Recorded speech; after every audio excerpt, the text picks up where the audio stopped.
Fun time of the week. We get to talk about the Dallas Cowboys 2 in a row after a division win against Philadelphia with Nick Eatman, who does a great job covering the team, has for the last couple decades. I am Adam Kaufman, and Nick, with Jimmy Johnson in attendance, let's channel him, man. And how about them Cowboys? A great night all the way around. When you include that as well as Jimmy and Drew Pearson, Cliff Harris, honoring those guys with their Hall of Fame rings, but that was sandwiched. Around that was just two really good halves of football, and the Cowboys. I thought it was a dominating win against a division rival. It's a little early to tell how good Philly's going to be, how good the Cowboys are going to be, but that typically these games are close, especially on Monday night. And I thought the Cowboys just kind of set the tone early, and they were able to play the way of football that they want to. They've always wanted to with Zeke, and just run the ball, be aggressive, play downhill, and when it's time for Dak to make plays, he can do that. And his numbers were outstanding. Then on the flip side, defense, give up some yards, but take the ball away, score if you can do that. And I just thought it was just an all around a really good team win.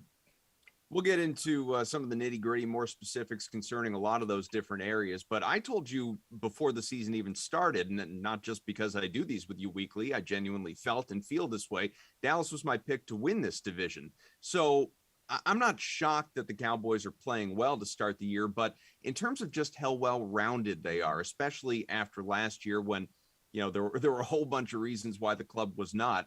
Are you surprised the club has really, been such a complete performance to this point? Not really surprised. I mean, I think we all thought that Dak was going to come in and really kind of take the offense, take the team to another level.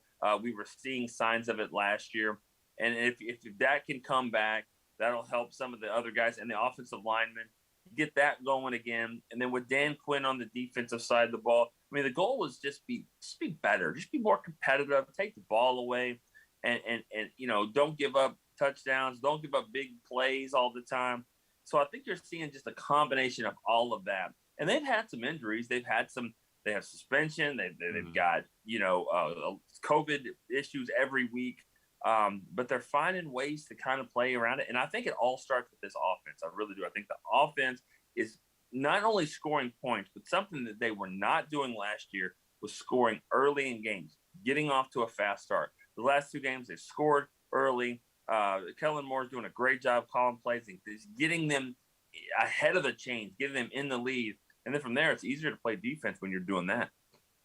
Dak was obviously incredibly efficient in that last game, 3 touchdown passes as well. He was good. He was very good in his first home game in basically an entire year because of obviously the injury very early last season. He's completed at least 80% of his passes back-to-back weeks. If you're talking about that happening frequently, it doesn't. You got to go back to Troy Aikman for the last time that happened for the Cowboys. So what do you attribute this efficiency to? Well, I will say this. I mean, his average yard per game is not as high as a lot of guys in the league. So he's not chunking it down the field all the time. They're taking what the teams give them. I think what Kellen Moore's approach is, we aggressively take what they give us. You're seeing a lot of underneath passes, but I don't want to take anything away from him. He's throwing the ball well. When he has to throw it and fit it into a tight window, he's doing that. He's just playing smart football, and I think it works when you've got receivers that understand the process and they just want to win. We've seen a lot of receivers in the NFL, not a lot, some of them here in Dallas, but we've seen a lot of receivers that want their yards. And they're considered divas for it. They want the football at all costs. And so, Amari Cooper last night, I believe, Monday night, 3 catches, 24 yards. That if he's a top receiver in the league, you would want more. And fantasy owners obviously hate that. They don't want to hear this, but that's just the way it is. Dak is taking what they give him. If it's a Dalton Schultz game, it'll be Dalton Schultz. If it's going to be Cooper, if it's going to be CD or Gallup comes back. And I think when you do that and you're not worried about anybody's feelings, you can go and have a successful offense. Sometimes guys miss time and they come out of it and they say, I actually, that was maybe a good thing because I I was able to take a wide view, watch from the press box, learn X, Y, and Z, whatever it may be. Is there anything where you say, or even has Dak said, after missing all that time, almost a full calendar year, where you look at it and say, maybe he actually benefited from all that time off as a player based on what we're seeing now?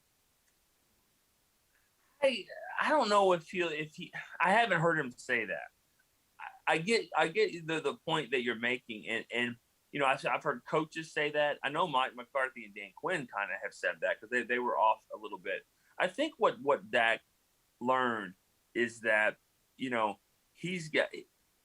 we all saw what happened when he got hurt. Okay, he's the leader of the team. He's the heart and soul of the team, and I think he carried that even more in this offseason. He understood how important it is for him to get back and be healthy the first day of training camp, not for the season, for training camp. Be ready, get back, play, and lead this team. He saw the value of how good he is to the team in and out of the locker room, not just on the field, in the locker room.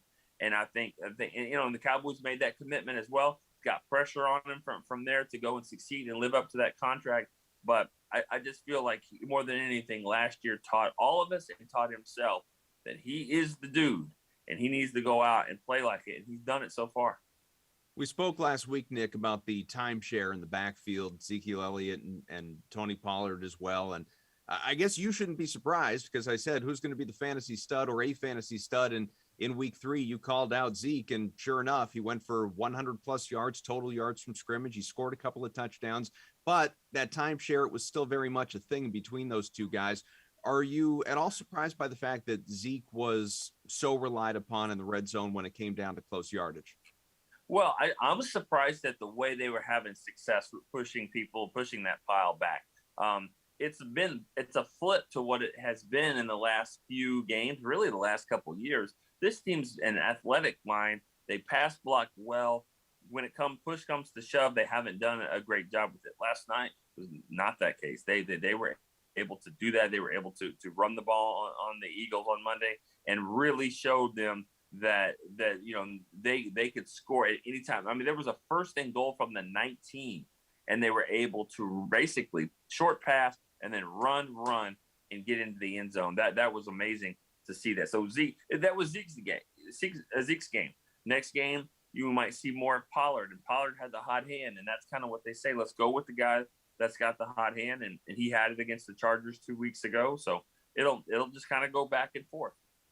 To that point, you mentioned Dalton Schultz earlier. He was actually the most targeted guy in the passing game for Dak Prescott. 7 targets, had 6 catches, 80 yards. He scored a pair of touchdowns. So is he suddenly someone that we need to think about as fantasy viable week after week, and it's not just Cooper and Lamb and Zeke? Yeah, I think so, because teams know what Cooper and what Michael Gallup, when he returns, which could be in a week or so, and what CD, they know what they can do, and they know what Zeke can do, and you can't cover them all. So you're gonna have to take your chances. You're gonna have to take your chances on a guy.